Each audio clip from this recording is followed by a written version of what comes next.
Today's daf we're going to be learning is Bava Batra Kuf Ayin Hey. We are almost at the end of this incredibly long Masechet. We have a fabulous ending, really ends in an interesting manner.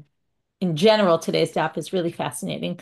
Opens up a lot of interesting topics that we've actually touched on before. I think it's very interesting that they chose to end the Masechet with this. Makes a lot of sense.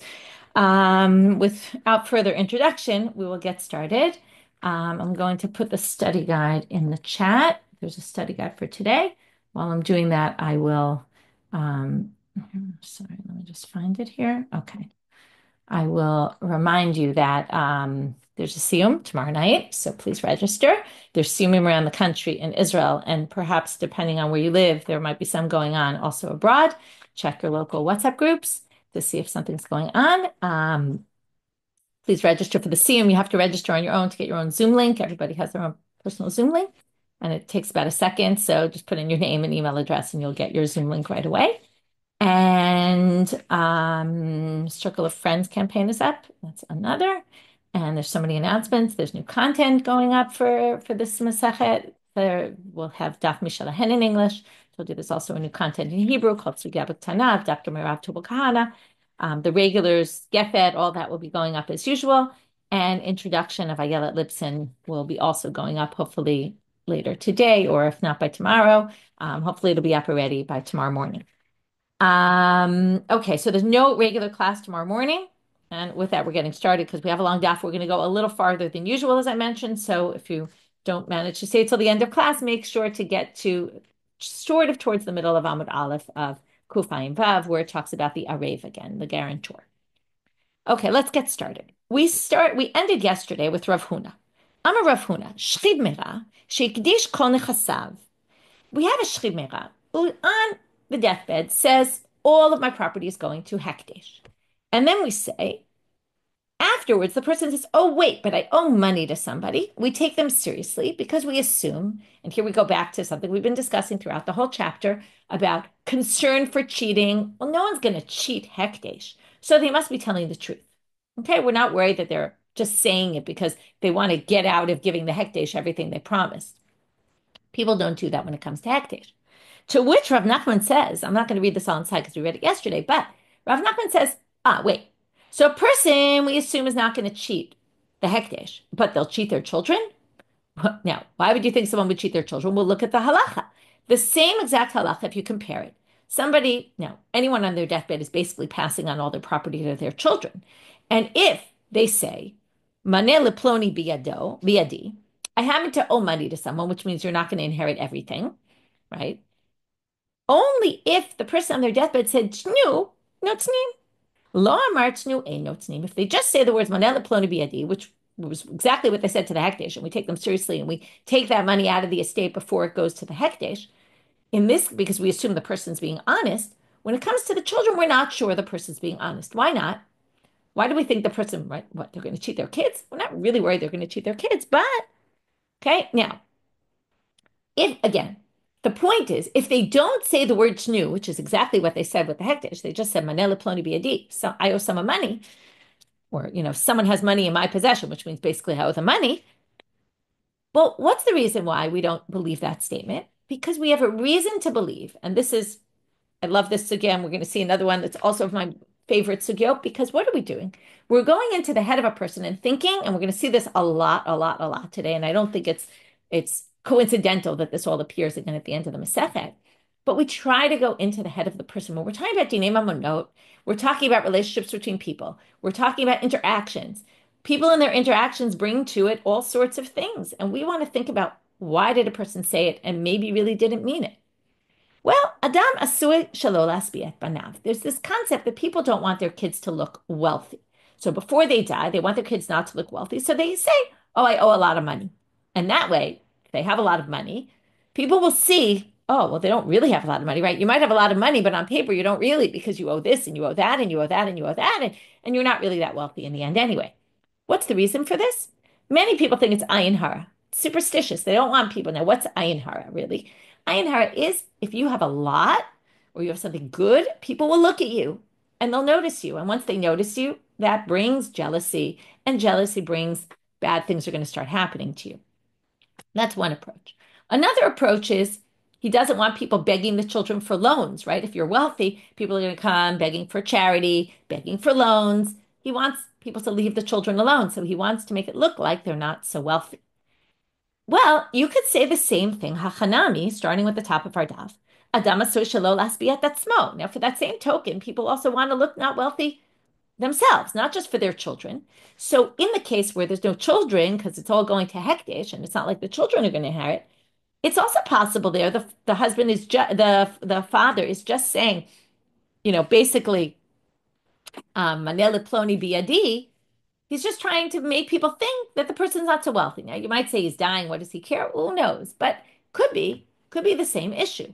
So if it applies by the children, why wouldn't it apply by hekdesh? In other words, and it started with this question of, well, we're not worried they're going to do a knunya and hekdesh. We're not worried they're going to do a knunya that the husband's, the father's trying to cheat his children either. So in the end, we're a little bit stuck and we don't understand what's the difference between the two cases. And there really is no big difference, and there's a big difference in halacha, but technically speaking, there shouldn't be a difference. Because as soon as someone says manela ploni biadi without saying the word shnu, give it to them, we assume that they might really be making it up and just trying to make themselves look like they have loans out. So the Gemara answers, or Rav Huna, the Gemara answers, Kika Amar Rav Huna. You know, who's Rav Huna? He's the one who gave this halacha about the hekdesh. When he was talking about the hekdesh case and said we believe and we take the money out of the estate before we give it all to the temple, that's the nakit shtara. We're basically going to say two different cases. Rav Huna was talking about when the person has a document in their hand that says he owed someone money. Rav Shmuel, when they said, we don't believe it when he says it to the children, only if he says, give it to them. But if he didn't say give it to them, we don't believe him. Well, that's obviously Delo nakit shtara. He didn't have a shtar. Okay, that's the assumption. And then the two cases are just different circumstances. But the Gemara says, wait a minute. You're going to say then Michlal from this. Now, it didn't say that Rav and Shmuel he didn't have a shtar, but the obvious is if you're answering, that case is different because it was a shtar. We have to assume Rav and Shmuel Michlal. From here, you can infer do Rav and Shmuel de lo nakit shtar. But really, how can you possibly say that? This is asked as a question. Are you trying to say that the Rav and Shmuel case with the Shlimera who says, if I say give it, you have to give it. If I don't say give it, then you don't. Well, Amar Tnu Notnim. 1 minute. If you don't have a shtar in hand, what did we say? If you say give it, the father is dying on his deathbed, says give the money, you give it. But why? Now, that's Rav and Shmuel. Now, that's going to contradict something else Rav and Shmuel say, which we're going to go back to at the end of class today. That's a milva al pehava. That's an oral loan, right? There's no shtar. We just said that's the whole difference between what Rav Huna said and Rav and Shmuel said. That means Rav and Shmuel have no shtar. You can follow on the chart. It might help you on the study guide. I'm not going to share, but you can follow it there. But Rav Shmuel, the Amri Travayu, Rav and Shmuel also said somewhere else something that would totally contradict. If there's no shtar, then it falls into this category that Rav and Shmuel say, Milva al pei no govel lomana yorshim velomana lekuchot. If you have an oral loan, which basically means I lent you money without signing a contract. Okay, it was an oral loan. We have witnesses that watched the loan take place, but nothing was written down. You cannot collect that from orphans, from heirs, and not from purchasers. Now, we're going to leave the purchasers aside right now, but you can't collect it from heirs. Well, if this is a milva al peh, what did we just say? The father, right, didn't have a shtar. He said, I owe money, give it to them. But we don't collect loans from oral loans from heirs. So they shouldn't have to pay according to Rav and Shmuel. So that doesn't make any sense. It can't possibly be that there was no shtar. Elam Rav Nachman comes and explains, okay, we're back to saying it is the same situation. Both in the case that Rav Huna said, with the hekdesh, there was a shtar, and that's why he has to pay it. That's why they come in when the person dies and they give the money to hekdesh other than that loan. And Rav and Shmuel were talking about a shtar, and that's why if you say tnu no tnim, well, then why lo amar tnu ein no tnim? So now we have to explain if the father didn't say give the money, you don't have to give it. Why not? If he had a shtar, what's the difference? Well, hada mekuyam, hada lo mekuyam. If he said tnu, it was mekuyam. If he didn't say tnu, it wasn't mekuyam. Remember, mekuyam, it wasn't a ratified document. Okay, well, how can you differentiate? Well, amar tnu, if the father says tnu, the father had a shtar in hand, and said to the children, look, I owe money to so-and-so. But the shtar was never ratified by the court. So if the father says the words and give it to them, then the father is basically ratifying the document himself, right? Which the lovet can do and say, I agree, this shtar is a valid shtar. But if the father didn't say tnu, then it's not lo kim. So lo amar tnu lo kaim elishtare. By just saying I owe money to someone and pulling out a shtar, that doesn't mean I'm ratifying the document and I'm admitting it's true. Again, there you could go back and say maybe he was just trying, maybe he made it up. Maybe he was just trying to look like he was going so far to say I really don't have money that he wrote a fake shtar. So without the word shnu, it shows there's not really seriousness of purpose, which means that he's not really ratifying the shtar. And that's the difference. So in the end, it's all a shtar, but it's um, also this differentiation between whether you ratify it or not. And your words are indicative of whether you're saying, I'm ratifying this or not.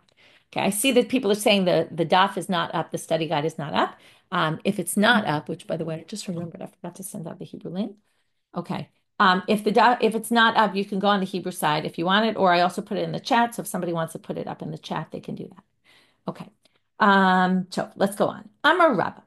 Shchib Mera sha'amar maneh leploni biadi. Okay, now Shchib Mera says, the maneh leploni biadi. I owe money to somebody.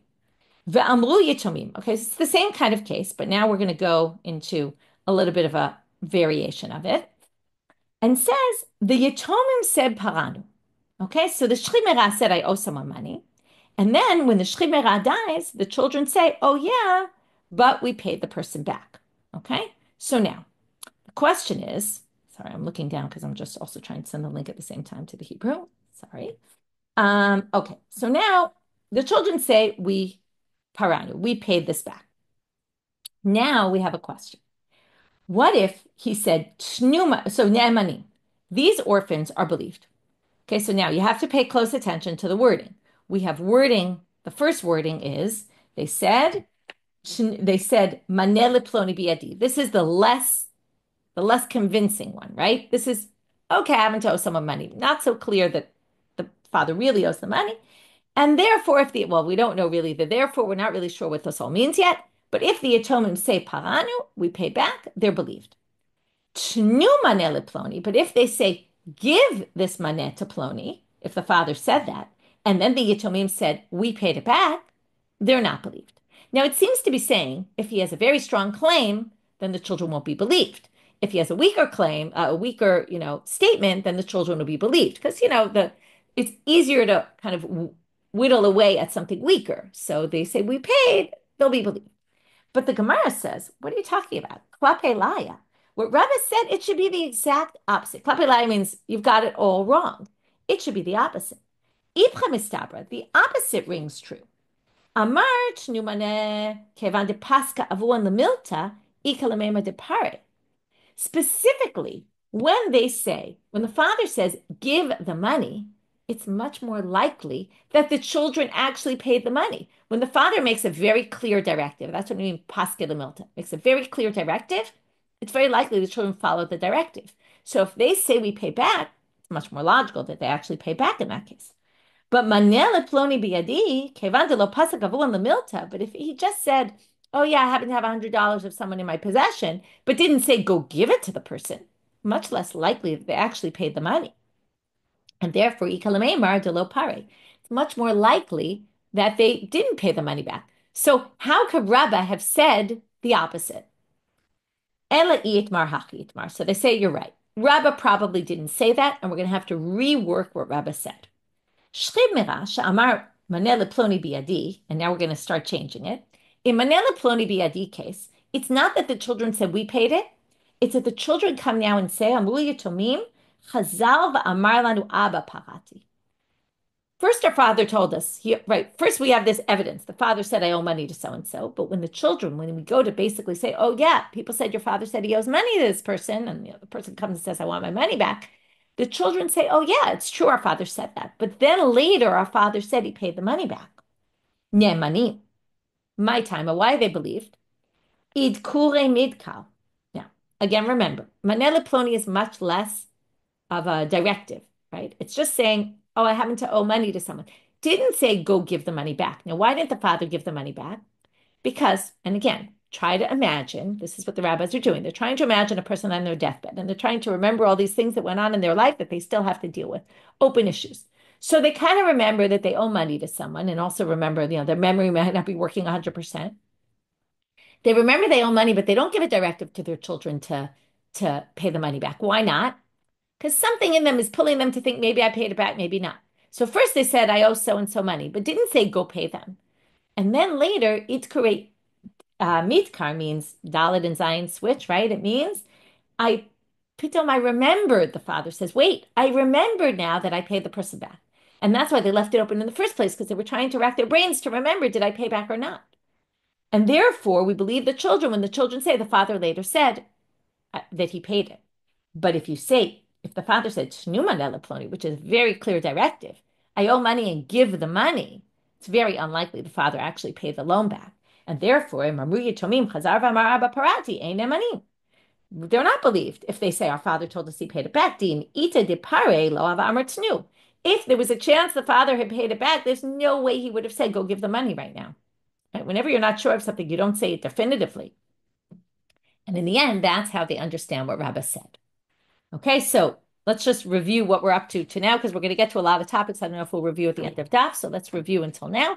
We started with this difference between the case of Rav Huna with the hekdesh, where we assume we believe the person who says mana leploni biyadi, and we assumed it's talking about there's a star. In the end, that was the conclusion. Rav Shmuel, who said we don't believe it when they say it to their children, because maybe they're just doing it shalol asbiyat panav. Also, there's a star, but the star wasn't ratified. And then if the father says tnu, the father's ratifying it. If the father doesn't say tnu, he's not ratifying it, and then it's just a useless star. And then we move to this Rabbah, what Rabbah said. We read him one way. In the first case, we said, no, that makes no sense. And we reread Rabbah as differentiating between a case where the father says maneh. It's the same logic here. Maneh is just less of a directive, and that has ramifications. If the father said that first, and then the children claim he also told us that he paid it back, we believe the children. But if it was a definitive, a very clear directive, pay the money back, we don't accept any statement later that they say, oh, the father already paid him back. Okay, bye, Rav. Now we have another question about a shchid mera. Shchid mera shehoda mahu. This is based on a very famous sugya we'll get to in Sanhedrin. I don't know, famous, but for me, I always remembered it. It's a case where I'll go back to the basic case. We're standing on the street. I meet you in the street and you say, Michelle, you owe me. Okay, let's take a really extreme case, although it doesn't have to be such an extreme case. You owe me $1 million. And I say, yeah, I do. Now, two witnesses happen to be on the street and they see this going on. Okay, or perhaps even I think the sugya is acharei gader. They're like behind the fence and they witness this interaction. And you bring me to court and you say, Michelle, you admitted to owing me $1 million. And I say, what are you talking about? And you say, what do you mean? And you pull out two witnesses who said, we saw this conversation go on. And I say, what do you mean? Mishatani b'cha. I was just joking. Of course I didn't owe you $1 million. It's like, say, yeah, you owe me $1 million. I'm like, yeah, sure. Yeah, I do. That's not a real admission. That's just, I was saying, that's absurd what you're saying. And I just sarcastically answered yes, but I didn't mean it. So now we're going to ask the question about a shchid mera. And there's a difference there. In the case where I said to the witnesses, be my witnesses, then obviously I can't say Mishatani b'cha. Why would I have said be my witnesses if I wasn't serious? If the witnesses were just hiding and I didn't even know they were there and I said it in front of witnesses, but I didn't know they were being witnesses, right? I just thought they were people on the street who weren't even listening to our conversation, or I didn't even see them, then you can't make me pay the money because we don't take my admission seriously. But if I said atem dai, you're my witnesses, then obviously we take my admission seriously. Why would I have had witnesses come to sarcastically say to you, yes, I owe you money? That would be ridiculous. So Rava asked the following question about a shchid mera. Someone on their deathbed, shchid mera shehoda. So we have a shchid mera on their deathbed admitting that they owe money to somebody. Sarich lamar atem dai, or in sarich lamar atem dai. Do they have to say, you are my witnesses to the fact that I'm saying this? Sarich shiomru ktovu, or in sarich lomar ktovu. Does he have to say, or she have to say, write it down? Or do they not need to say, write it down? Yeah, you already know the answer to this question because we've learned it a million times, even though it only appeared in one other place in the Gemara, Kuf Nun Aleph. The div mera kichtuvim, right? Divrei shchid mera or kichtuvim uchim esurim dami. Anything they say is as if it's written and passed on, which means we do take them seriously, and that's going to be the answer. So if you're wondering why they're asking this question, right? But we're going to get there. But right now they're suggesting Adam mishateh b'shat mita o ein Adam mishateh b'shat mita. This is fascinating.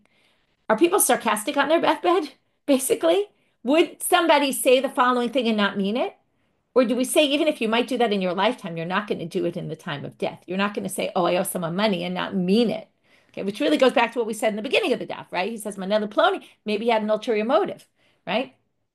So if someone admits, which could be a case where somebody said, you owe me money, and they said yes on their deathbed, is that a done deal? Do we assume, yes, the orphans have to pay that money or not? So, Batra Debaya Hadra Pashta, after he asked the question, he answered it himself, Rava, and he said, Ein Adam Mita, which makes sense. People don't joke on their deathbed. They don't make sarcastic statements on their deathbed, certainly not when it's time about their possessions, which is their whole goal at that moment is to divide up their possessions, or one of the things they're doing. Okay, here we have the statement that we really only saw once inside, even though we quoted it all over the prakim where we talked about shlimera, that it's as if it's written and done and passed on, and that is a done deal. Okay, and that's that's the end of this section. Now, just like this line we've talked about a million times, even though we've only seen it inside twice, we now get to a Mishnah which we've been referencing for, I would say, years already in the cycle of Daf Yomi. And this is the first time, I think, maybe not, I don't know. Let me look in the Masoret Hashas. Oh, no, it actually came up earlier. But here it is in the Mishnah, okay, for the first time.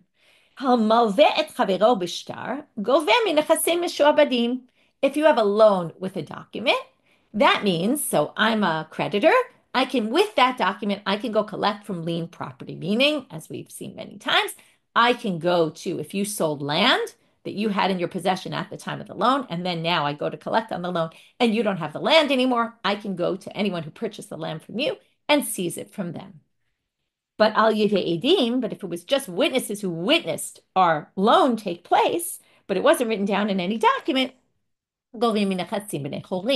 that can only be from free property. What does it mean, free property? It means anything in the borrower's possession.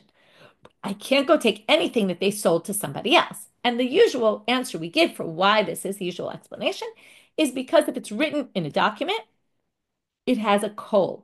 It gets around. Everyone will know of its existence. Because they know of its existence, therefore, they'll know when they go to purchase land that the person they're buying land from has a debt, they owe money to someone, and it's possible they know the risks they're taking. If it was a milval peh, they have no way of knowing about it. Perhaps they could find out, but it's pretty unlikely they're going to find out. And therefore, we basically say it's unfair for the buyer, that they're in this situation where they bought land, not understanding there was any lien on the property, and now it gets seized from them. That's very unfair. So they had no way of knowing that before. Turning now to Amabed. Another case. I bring a document to you and I say, look, you wrote in this document that you owe me money, and look at your handwriting. Now, it's a document, but it's not signed by witnesses or anything. So, of course, I can't collect that from lien property, but I can collect it from you because it has your handwriting on it. Remember, we talked about before, don't sign at the bottom of a document just to practice your signature or show it to someone else, because someone could fill in once it has your handwriting in it, right? Someone could say, I owe blah, blah, blah, about your, put it with your name at the bottom, and you could be held responsible. Now we move to the Arev, which we're really going to get back to at the end of tomorrow's, when we start the Siyum tomorrow. Arev hayotze la'achar chitum shtarot gove minechasim b'nei chorin. We go back to the guarantor. If we have a document that says you owe me money and it's signed by witnesses, after the witness's signature at the bottom, there's a line that says, I agree to guarantee this loan, okay? And somebody signs it.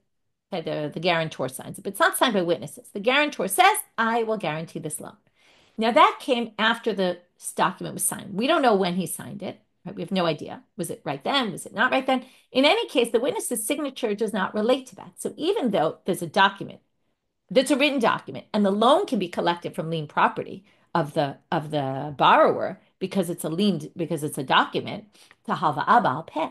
But the responsibility of the guarantor is not in a document because even though it's in the same document, it's after the signatures. So therefore, if you're going to collect, going back to the previous mission, all the cases you can collect from the guarantor, if the person, the creditor, is going to collect from the guarantor, because there's no document with signatures, even though, again, he's on a document with signatures, but he comes after the signatures, which means the witnesses weren't signing on that element of it.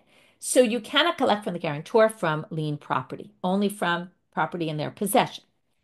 Maaseh uba lefnei Rabbi Yishmael. Here comes the really interesting part. Okay, and this is a fascinating way. I want you to remember this is the last mission in Bava Batra. Okay, we still have Gemara. This is the last mission.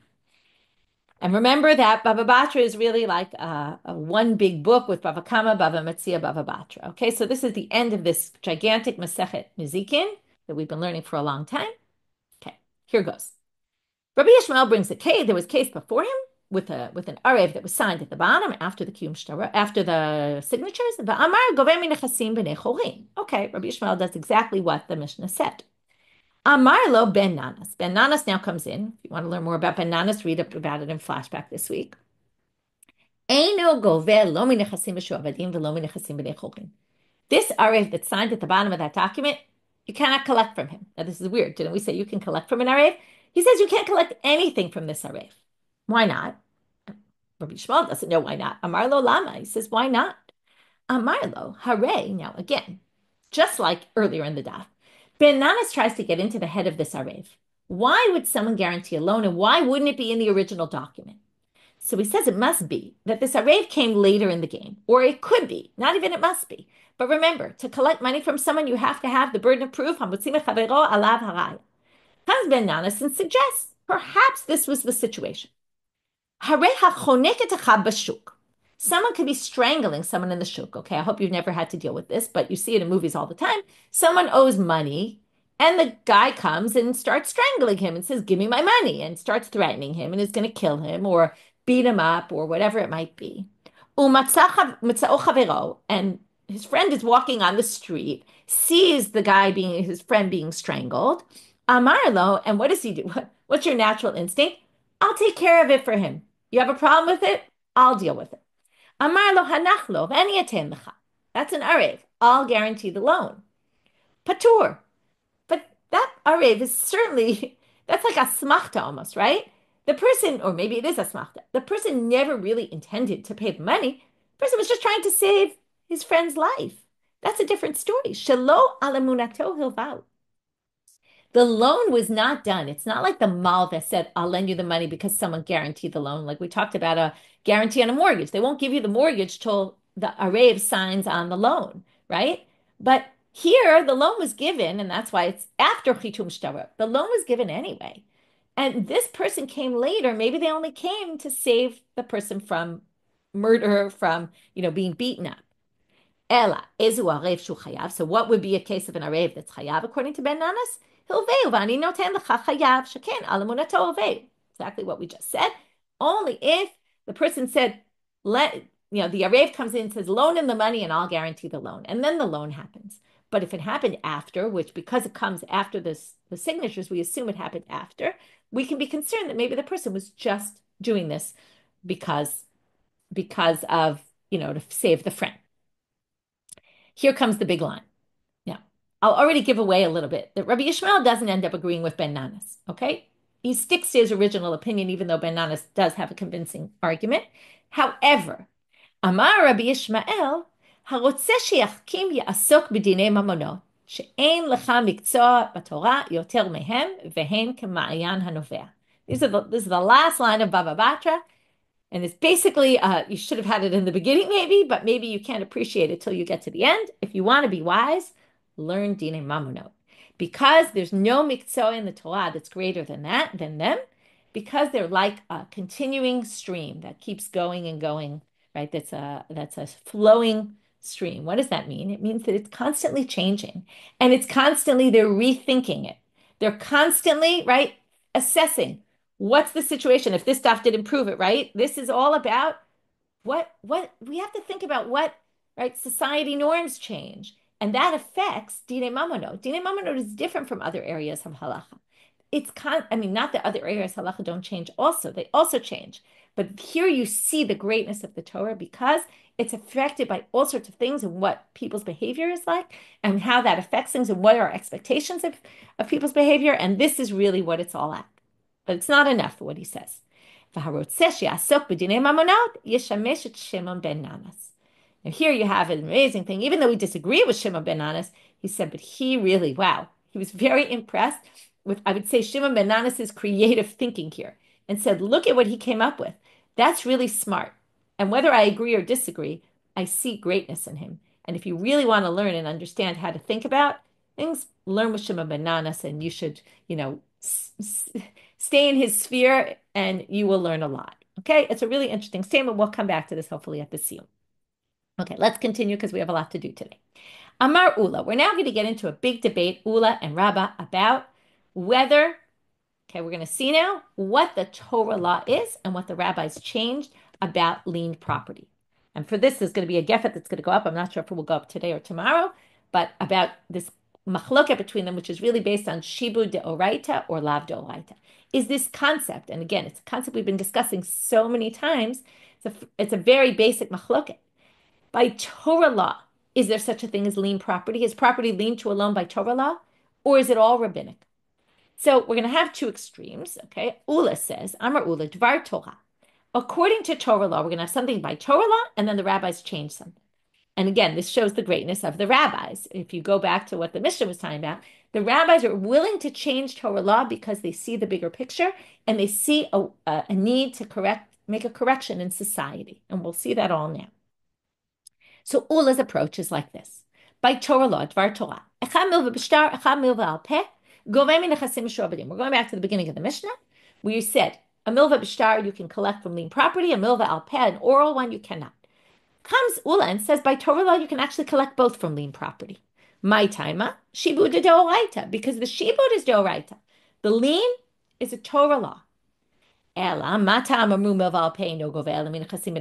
there's this distinction between oral and written. So why did they make this distinction if by Torah law, really all the property is liened, even in an oral loan? You take out money, immediately your property is liened to the loan. Well, mishum seda de lekuchot. Well, the problem is nobody will ever buy land if that's the case. Because what do we say? If there's an oral loan and your land is liened to the creditor, no one will ever buy anybody's land because they'll never know whether the land, right? If you can buy the land and know in advance that it might be taken away, so you'll probably get a better price, you'll negotiate, you'll spend less money on it, but you're going to pay full price and then they're going to seize the property from you. And even if theoretically you could get the money back, first of all, you have to start, fighting with the guy to get the money back. And maybe it was not done with achrayut. Anyway, you're going to get into, no one's going to buy land. And if nobody buys land, it's a bit of a problem. Some people need to sell their land because they need money. So we need society to function properly. So we're basically, even though by Torah law, we're going to actually make it worse for the creditor. The creditor will not be able to collect the money on this loan because we're worried about the purchasers. And it'll break down society if people don't purchase land. Well, ihachi milva b'shtar nami. So then even in b'shtar, you shouldn't allow it. Why are you distinguishing oral, written? Well, hatam inu ninu da'afsidu anafshayu. No. Already, if there's a document, then it's the purchaser's fault. The purchaser should do their homework, right? Let's say you buy a house and the house starts falling apart and you didn't do an engineer's report, right? It was your fault for not doing an engineer's report before you bought the house. That's your problem, not the problem of the malvus. So basically we're going to say, right, that's already, they can be responsible. Rabbah has the opposite approach. Rabbah amar dvar Torah chamil v'b'shtar chamil v'alpei no gover lemin chasim b'nei cholin. Really, by Torah law, no, there is no lien property. In kazedaval, there is none. My time, shibud alav doraita, because by Torah law, there's no such thing as a lien on your property. It takes a total opposite approach. Well, then you have to explain, then why can you collect on a milva b'shtar? So what reason did the rabbis give for this? Now you have to remember, in either case, the rabbis, right, both positions hold the Torah has an extreme, either all yes or all no. And then the rabbis modified it. Because either which way we get to the same thing, which is milva al peh you cannot, and milva b'shtar you can collect. So why did they say milva b'shtar govem min chasim mishuabadim? Kadesha lotin ol deret b'fnei lovim. Because if we don't allow you to collect from lien property when the document's written, well, then no one's going to ever want to loan money. And we've already learned this, right, with Prusbal and Gitin, right? We have to make a society where people want to loan money so that we can help the poor people. Ihachi, if so, milva penami. Well, if you want to help people lend money, then also for oral loans, the rabbi should have created that there's a lien on the property. No, but hatam late like kala, we go back to what we said before. The buyer won't know, and that's going to be a problem for the buyer, right? Only when the buyer can check it out do we allow it. Now we have a problem though, because Rabba somewhere else says something different, and it's something we learned already. Umiyamar Rabba Haki, did Rabba really say this? Ha'amar Rabba, didn't Rabba say in a sugya we saw previously about a bechor? If you remember, the bechor, the firstborn, gets pishnayim of what property? Property that was in the father's possession at the time of death, not property that the father was owed. However, if the father was owed and it was owed a loan, he had a loan that someone owed him, and so now they say the following: Gavu karka, if they collected land for the loan, yeshlo, then the bechor gets the pishnayim on that. Because why? If we view a lien on a property, now it has to be by Torah law, otherwise how could the bechor get double portion on this? We're basically saying if the loan was eventually collected with land, then we're going to say that the land, it was as if it was in the father's possession at the time he died, and the bechor is going to get the double portion on that. Gavu ma'ot, if they collected money, well, you can't say the money was in the father's possession from before, from the loan, ein lo. He doesn't get pishnayim. What do you see here?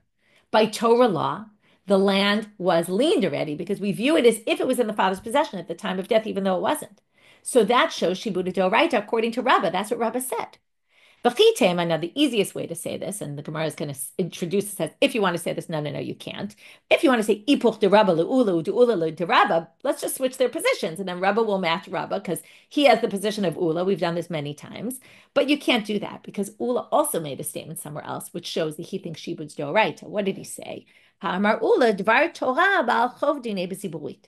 By Torah law, a ba'al chov, a creditor, collects from Ziburit land, the worst of your land. In the end, they upped him to Benoni land because the rabbi said we're going to give him Benoni because otherwise people won't want to loan money if they always know they could get only bad land. But the point is that by Torah law, they can collect bad land because, right, that's he says it's by Torah law. By Torah law, there's a shibud. Okay, so you can't say Ula thinks shibud is not Doraita because here he says it, Dvar Torah. By Torah law, they can collect from land. The land is liened to the loan. So you can't switch them. So how can you explain it? Okay, we're just going to neutralize this source about the Bechor because Rabba Tama de B'nei Ma'arava Kamar.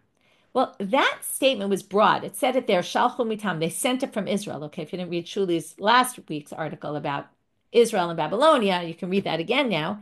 But they sent from there, which was they were constantly sending halachot, and then Rabba was trying to explain what the rabbis in Israel said, even though he didn't agree with that.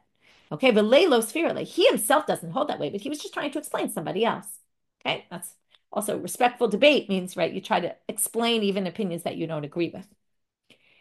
Rav Shmuel de Amre Travayu. Now we're going to go to another sugya, which we discussed before. It connects with this because it's talking about a milva al peh. What we've been discussing right now, what are the limitations of an oral loan? So the first topic we discussed was nichasim b'shu'abadim, and right that you can't collect. But why? Is it by Torah law you can, and the rabbi said you can't, or by Torah law you can't, and we just have to explain why you can if it's written in a document? That was the first part. Now we're going to move to this thing that we had earlier in the daf, which is this Rav and Shmuel position.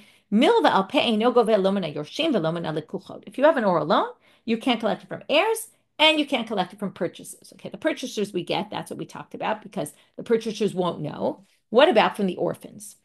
So now we're going to explain what their position is. My time, shibud alav deoraita. They think you can't collect it from orphans because, in general, you don't really have rights to collect a loan. In general, right? The rabbis gave you power if it was written bishtar, but we're going to limit your power. And how are we going to limit it? Well, if it's orphans, we're not going to make the orphans pay. But Rabbi Yonah Ichanan, Rabbi Shimon, and also obviously Loman ala Kuchot, because there's no Shiba by Torah law, so you can't get it from the buyers. Rabbi Yochanan, Rabbi Shimon ben Lakish, Amrit Travayu, Milva Pegove, Beimin Ayorshim, Beimin ala Kuchot. You can see the chart on the page. It's even going to be a third opinion. Rabbi Yochanan and Rabbi Lakish are on the opposite extreme. They say yes from orphans, Yes, from lekuchot. My taima, shibuda deoraita. They hold shibud is by Torah law. Okay, so you see this machloket Ula. Ula, by the way, was one of the people who went back from Israel back and forth. He's got the Eretz Israel position. And Rabbah is the Bavel position, which was said earlier by Rav and Shmuel. Okay, that shibud is not doraita versus whether a shibud is doraita. If shibud's doraita, then even if it was Baal Peh, we're going to allow you to collect from orphans, we're going to allow you to collect from purchasers.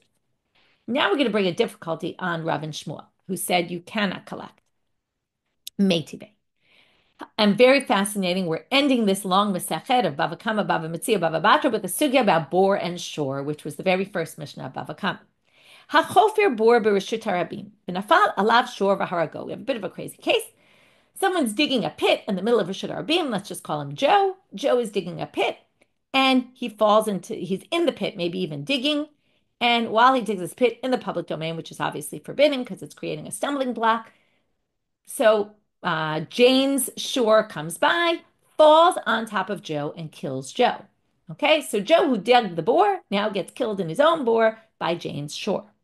Now, normally, if a shore kills a person, the Bala bore, right, the Bala shore, the owner of the ox, has to pay damages, right? Has to pay the kofer, if you remember. If they kill someone, they have to pay a kofer, the owner. So now they say, but in this case, patur. Why? Because it was his fault for digging the bore. V'lo ela she'im meta shor, yorshe ba'ala bor chayavim l'shalem demei shor leba'alav. Not only does Joe's family not get money because right the kofer for getting killed, the ransom payment, but right they call it a ransom payment. It's to basically the owner of the shore really should die because they killed someone. This is a review of Bava Kama, but we're just going to let them pay their way out. But if the ox dies, then Joe, right? So Jane's ox dies. Joe, let's say what, right, died while it fell in. Joe's family has to pay the damages. Now, what's the problem? The problem is if this is like a milval peh. What's Joe's responsibility once Joe dies? It's like a milval peh. Now we're collecting from the Yorshim. There's no document that says Joe has to pay, right? This all happened all at the same time. So Amar Rabbi Eli Marav B'Sham Abedin. It must be Joe was convicted. So the Gemara says, how could he possibly have been convicted? He died. V'haharago katane. He was killed. Amar Rav Ada bar Ava. Wait till you see how crazy they get here. Sha'asa'o trefa. Well, maybe he almost died at the time, sat in bed for a few days, was brought to court somehow, and they convicted him. And once they convict him, why does that resolve it? Then there's like a document of the court, and then it's like a shtar. And then you can collect from the orphans. V'ha'amar Rav Nachman tane tane meit ukvaro. But the Rav Nachman's version of the Breita said he died and they buried him, like right then and there. So, hatem diyatve dayana apume debira v'chayvuhu. They say it must be the judges stood at the top as the person was dying, convicted him right there. It was a document, and they could collect from the orphans. A bit of a funny, crazy case. That's how we resolve this according to Rav and Shmuel. Obviously, if you don't hold by Rav and Shmuel, then you have a different way to resolve it. So there's no problem at all. Now we're on Kufay and Vav at the top. Amar Rav Papa. Now here comes Rav Papa. So we have one opinion, not from the orphans, not from the lekuchot. We have the other opinion, yes from the orphans, yes from the lekuchot. That's Rabbi Yochanan Rish Lakish. Comes Rav Papa and he says a middle ground. Hilchata mil ve'al peh govemina yorshim ve'eno govemina lekuchot. He says the halacha is though, if you have an oral loan, he does a split. Yes from the heirs, not from the purchasers. Why is this? And again, we go back to how to create a corrected society. I saw in the chat, Adina, you were saying tikkun olam, right? This is really tikkun olam. This is to create a better society. If we don't allow people to collect from heirs, and we talked about this before actually, then no one's going to want to lend to anyone because if they die, you'll never get your money back. So in order to create a system where people are loaning money, we have to allow people to collect from the heirs.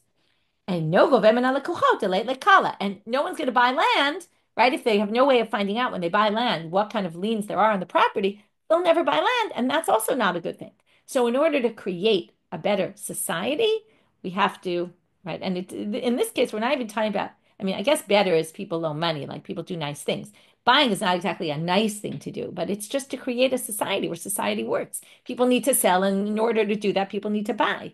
So you didn't take either position completely, right? It doesn't match them, it doesn't match them. And right in a later generation, he comes and he says, well, we have to do this in between. Okay, last section for today. So if my son, I wrote, I owe you, right? We can collect only from free property, not property that was sold. Ba'amine Rabba Barnata me Rabbi Yochanan. So Rabba Barnata asked Rabbi Yochanan, "Huchzak tav yado bebeitin mai." What if we took the star and we brought it to the court, and the court validated the document and wrote like a henpeck, the same way they do with it, and they check the signatures. They check, was this really my signature? Was it really my writing? Really my handwriting? They say, they stamp it, and it has the dayanim's signatures on it. Now, is it a document that you can collect from lien property from the date of when they assess that the document's valid? No,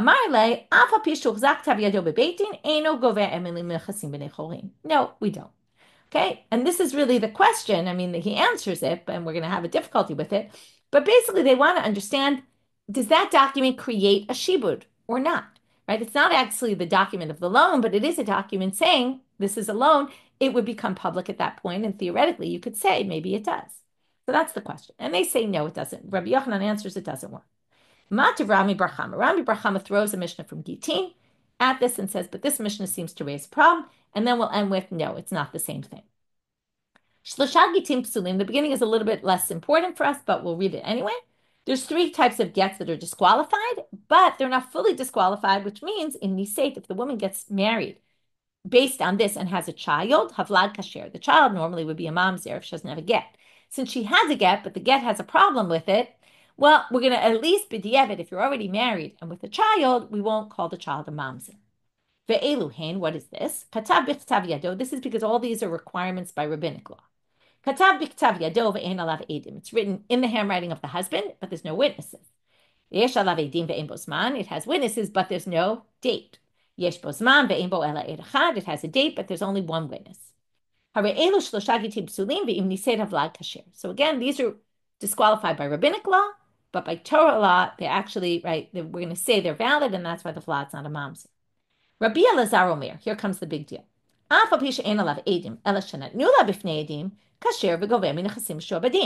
Even though there aren't witnesses, but it was given by witnesses, it's good, and you can collect even from the Nechasim Mishuabadim. Now, they're going to compare this and say, okay, they don't say this all inside, but here's the comparison. There aren't witnesses signed. There's witnesses that witnessed it happening.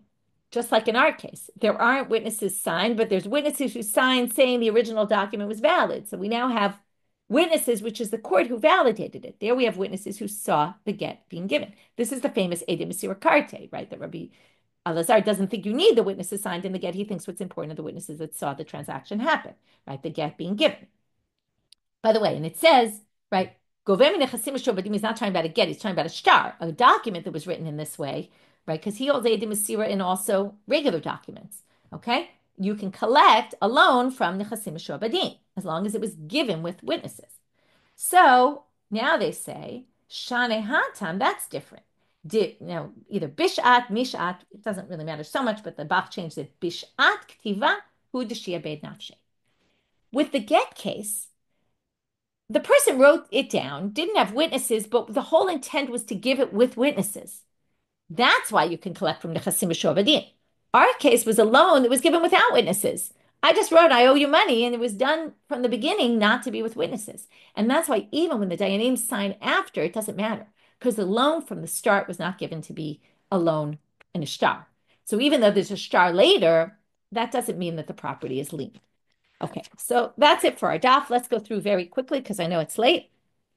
We started with the Shchib Merah, that the difference between the statement of the Shchib Merah of with the hekdesh, right, I owe money, and with the sons, I owe money. And then we had to differentiate between the cases and explain why they were similar, but the details were a little different, and why, right, they each had a star, but then we differentiated. If you said Tnu, you were Makayim the star, you didn't say Tnu, you weren't Makayim the star, whereas with the hekdesh, it must have been already Makuyam.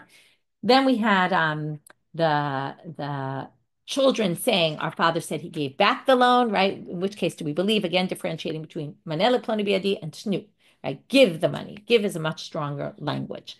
And then we have, what do we do with the admission, right? And all those surrounded really what's going on in the head of this person, right? What did they mean? What was it?